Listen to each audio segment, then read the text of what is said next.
우리 옆에 분들하고 이렇게 인사하겠습니다. 사랑하고 축복합니다.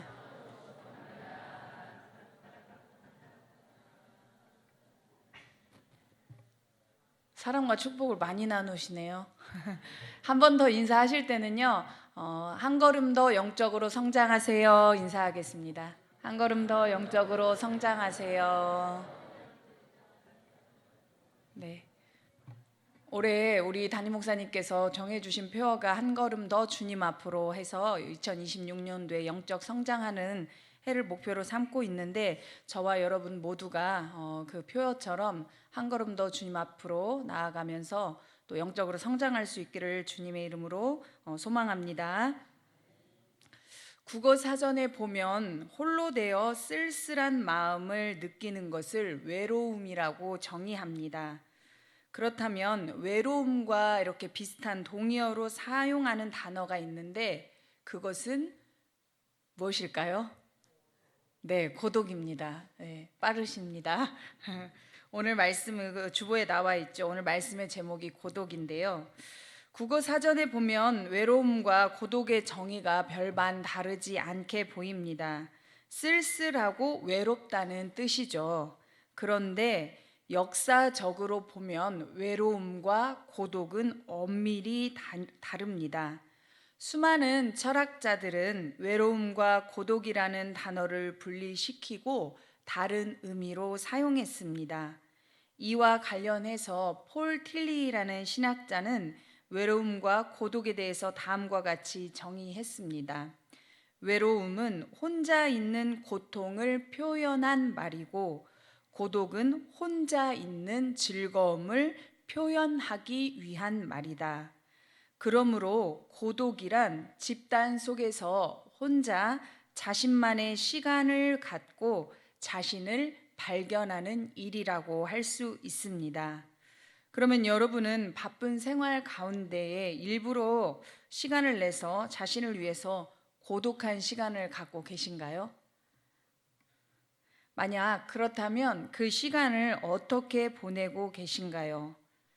그런데 대부분의 많은 사람들은 자신을 위한 고독의 시간을 갖지 않습니다.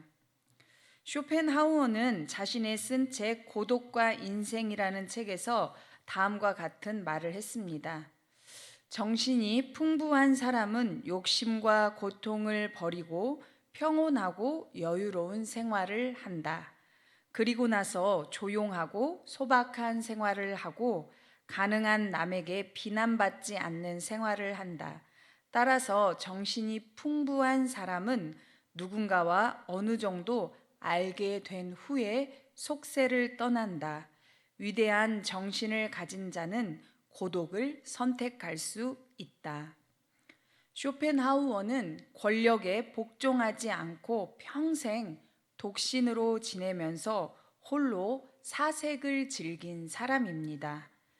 쇼펜하우어가 한 말을 요약하면 정신이 풍부한 사람은 고독한 시간을 갖는 사람을 일컫습니다. 이러한 상태가 되면 모든 욕망에서 벗어나고 평온한 상태에 이를 수 있습니다. 이러한 측면에서 보면 고독은 사람에게 매우 유익합니다.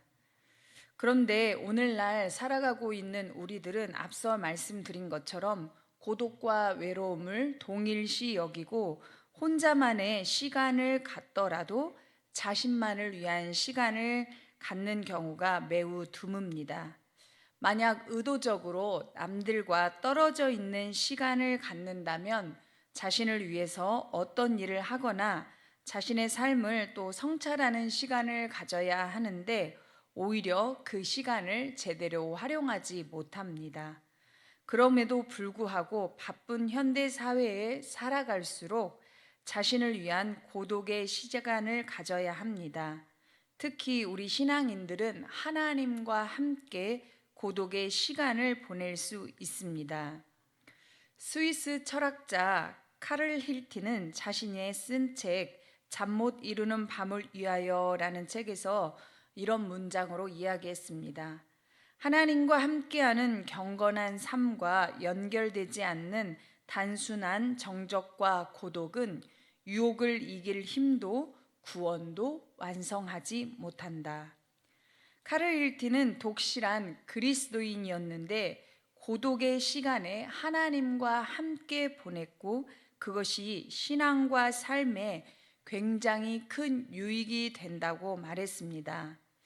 마찬가지로 우리가 오늘 본문 말씀을 읽었는데 예수님께서도 바쁜 사역 중에 하나님과 함께 고독의 시간을 가지셨습니다.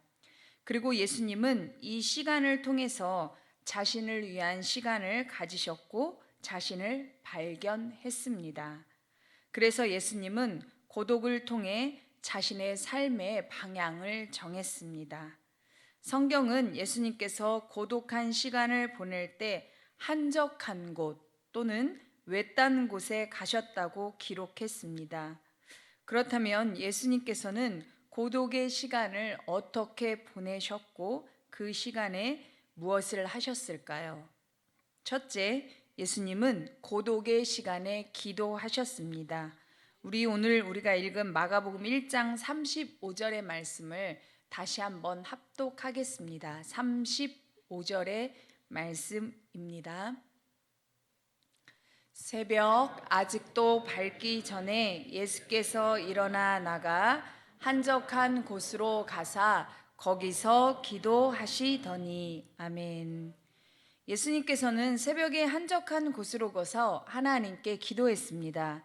여기서 중요한 것은 예수님께서 새벽에 사람이 없는 한적한 곳에서 기도했다는 게 중요합니다.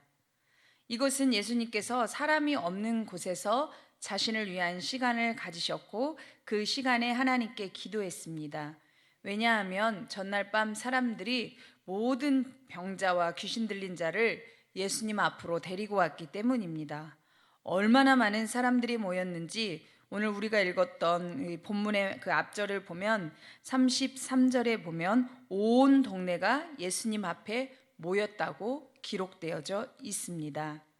이처럼 예수님은 전날 밤에 수많은 병자들을 고치시고 많은 귀신을 내쫓으셨는데 밤이 새도록 이 일을 하셨습니다. 그럼에도 불구하고 예수님께서는 새벽날이 아직도 밝기 전에 한적한 곳으로 가셔서 고독의 시간을 가지셨고 그 시간에 하나님께 기도했습니다. 예수님은 이때 무슨 기도를 하셨을까요? 예수님은 이 시간에 하나님과 1대1로 마주하며 예수님 자신의 삶을 성찰하고 예수님 자신을 향한 하나님의 뜻이 무엇인지 분별했습니다. 그리고 하나님의 뜻을 깨닫고 삶의 목적과 이유를 발견했습니다. 예수님은 이처럼 고독의 시간에 기도하셨습니다. 미셸 몽테뉴는 수상록이라는 책에서 이런 말을 했습니다. 고독을 훌륭하게 만들어낼 절대 간섭받지 않을 비밀의 방을 스스로 확보해야만 한다. 사람은 가족과 사회 안에서 누군가와 함께 살고 있지만 그럼에도 고독해질 공간을 반드시 확보해야 한다는 이야기입니다. 나는 이 글을 보면서 신앙인에게 고독할 수 있는 시간을 저는 새벽이라고 생각을 했습니다. 왜냐하면 대다수 사람들이 잠든 시간에 하나님과 1대1로 마주하는 즐거움이 있기 때문입니다. 무엇보다도 새벽에 하나님을 통해 삶의 의미를 발견하고 우리 자신이 해야 할 일들을 깨닫게 된다면 그것보다 더 큰 삶의 유익은 없습니다. 또 새벽을 하나님 앞에 드릴 때에 하루를 살아가는 삶의 자세와 마음가짐이 달라집니다. 사랑하는 성도 여러분, 우리가 하루를 시작하면서 잠을 자기 전까지 자신만의 시간을 갖는 것은 너무 쉽지는 않은 일입니다. 해야 할 일이 너무 많고 바쁘기 때문이죠. 그런데 하루를 시작하기 전 새벽에 자신을 위한 고독의 시간을 가져보는 것은 어떻겠습니까? 그리고 그 시간에 하나님께 기도하면 어떨까요? 예수님께서 새벽에 고독의 시간을 가지셨던 이유는 낮에 예수님을 찾아오는 사람들이 너무 많았기 때문입니다. 아마 지금 이 소리보다 더 큰 소리로 많은 사람들이 찾아왔을 거예요. 삶이 너무 바쁘다 보면 지치게 되어 있는데 이럴 때 우리는 자신을 위한 그 시간이 반드시 필요하고 또 신앙인은 이 시간을 가져서 그 기도함으로 말미암아 우리 삶의 목적과 가치를 발견해야 우리가 좌우로 치우치지 않는 삶을 살 수 있습니다. 그러므로 예수님께서 새벽 고독의 시간에 하나님께 기도했다는 사실을 우리가 다시 한번 기억하면서 예수님처럼 새벽을 고독의 시간으로 삼아서 하나님께 기도할 수 있는 저와 여러분이 될 수 있기를 바랍니다. 새벽 예배, 고독할 수 있는 아주 좋은 시간으로 여러분들을 초청합니다. 새벽 5시에 약속 있으신 분은 없으시죠? 네. 두 번째로는 예수님께서는 고독을 통해서 정체성을 다짐하셨습니다. 우리 마가복음 1장 45절의 말씀을 한 목소리로 합독하겠습니다. 그러나 그 사람이 나가서 이 일을 많이 전파하여 널리 퍼지게 하니 그러므로 예수께서 다시는 드러나게 동네에 들어가지 못하시고 오직 바깥 한적한 곳에 계셨으나 사방에서 사람들이 그에게로 나아오더라. 아멘. 어느 날 예수님께 나병 환자 한 사람이 와서 병을 달라고 고쳐달라고 간구했습니다. 예수님은 나병 환자를 보시고 불쌍히 여기셔서 손을 내밀어 고쳐주셨습니다. 그리고 예수님은 고침받은 사람에게 한 가지 당부를 하셨죠. 네가 고침받은 것을 아무에게도 말하지 말고 다만 제사장에게 가서 내 몸을 보여주고 병이 나은 것을 입증받아라. 왜냐하면 당시에 제사장이 병이 나았다고 인정을 해줘야지만 정상적인 생활이 가능했기 때문입니다. 그런데 이 고침을 받은 사람은 예수님의 명령대로 따르지 않고 동네방네 다니면서 떠들면서 예수님께 고침받은 것을 이야기하고 다녔습니다. 결국 예수님은 그래서 더 이상 자유롭게 활동하기가 더 어려워지셨습니다. 그때 예수님께서는 한적한 곳으로 가셔서 자신만을 위한 고독의 시간을 가지셨습니다. 그렇다면 당시에 예수님께서는 고독의 시간에 무엇을 하셨을까요? 그 고독의 시간에 예수님께서는 먼저 상황을 분별하셨습니다. 예수님께서는 고침받은 사람 때문에 전처럼 사역하기가 어려웠습니다. 종교 지도자들의 표적이 되었고 더 많은 사람들이 예수님을 찾아왔기 때문입니다. 예수님은 이러한 현실적인 어려움 속에서 고독의 시간을 가지면서 예수님의 정체성을 다짐했습니다. 예수님께서는 고독을 통해 눈앞에 펼쳐진 어려움에도 불구하고 하나님의 뜻을 이루는 것, 하나님의 아들로서 살아가는 것에 대해 흔들리지 않기로 다짐했습니다.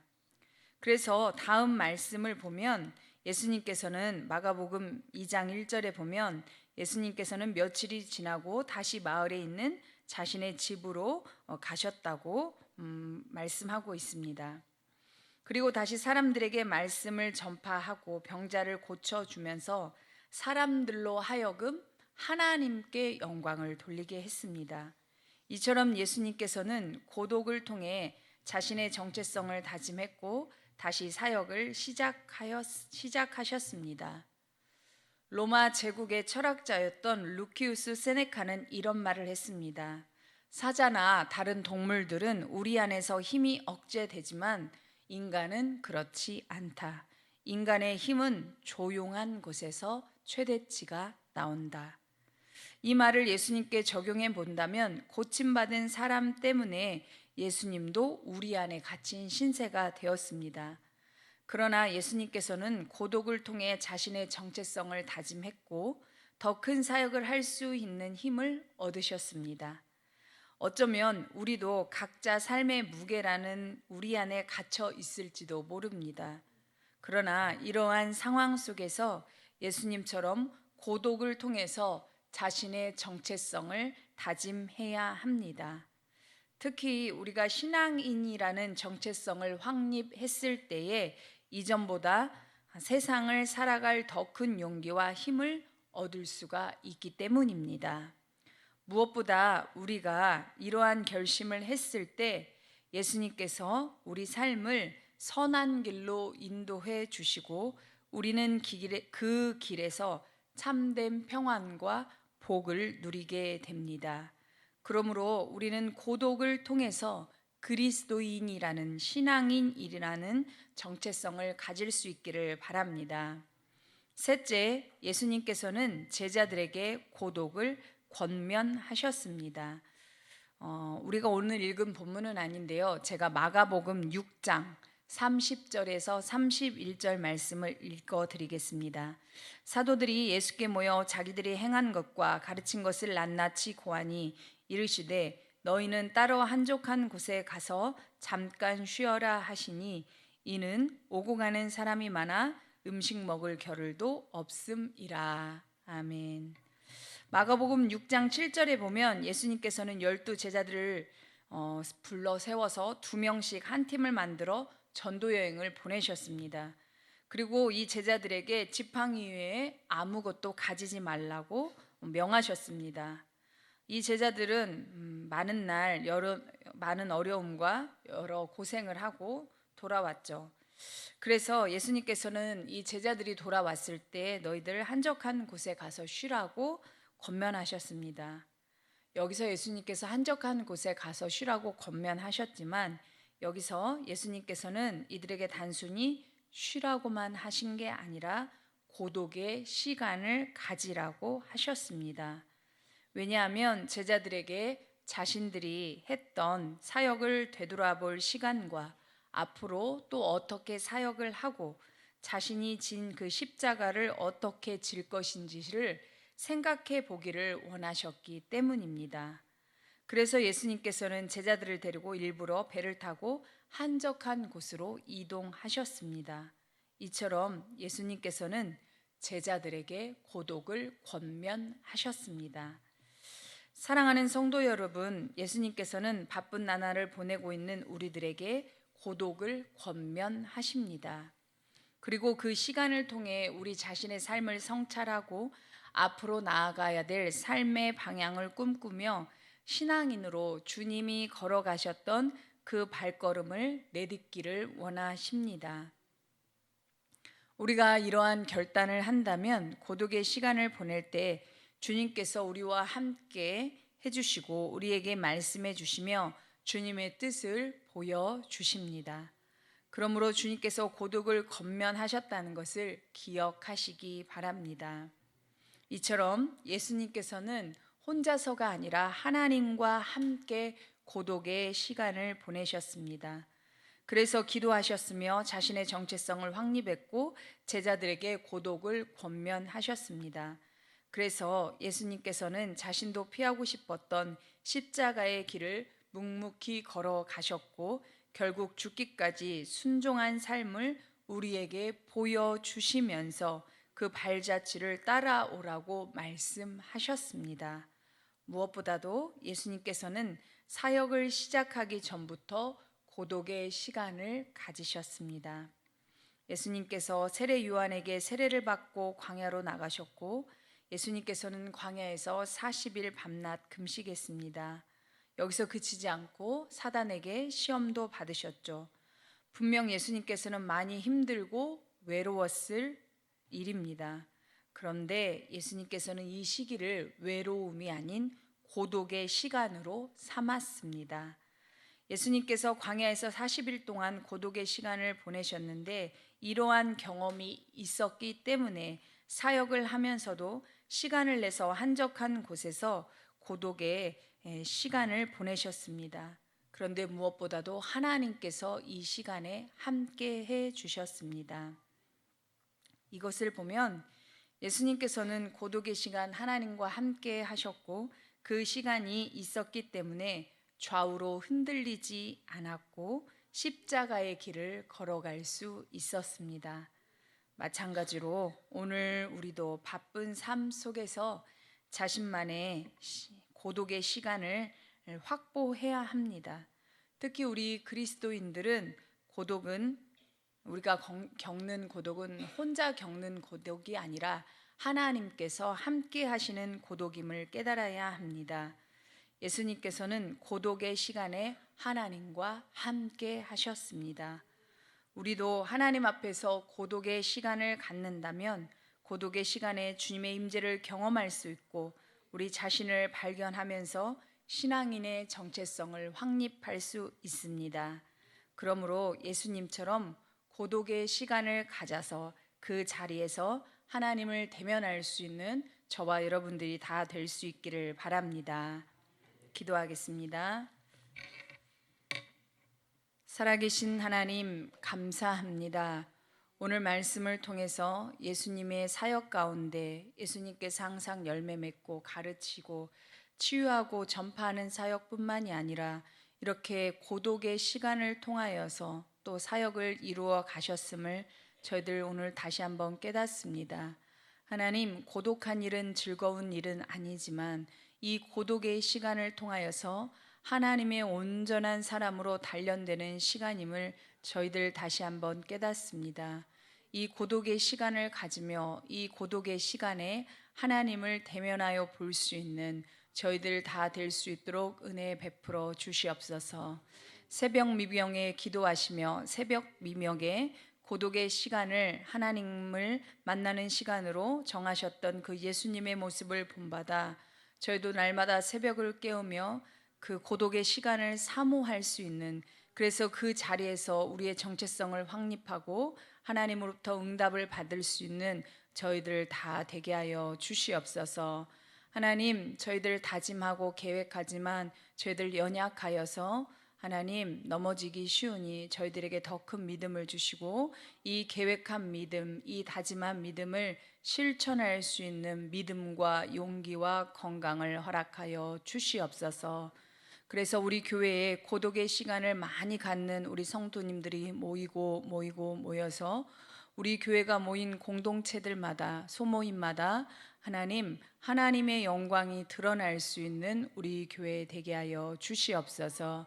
이 모든 말씀 우리를 사랑하시는 예수 그리스도의 이름으로 기도합니다. 아멘.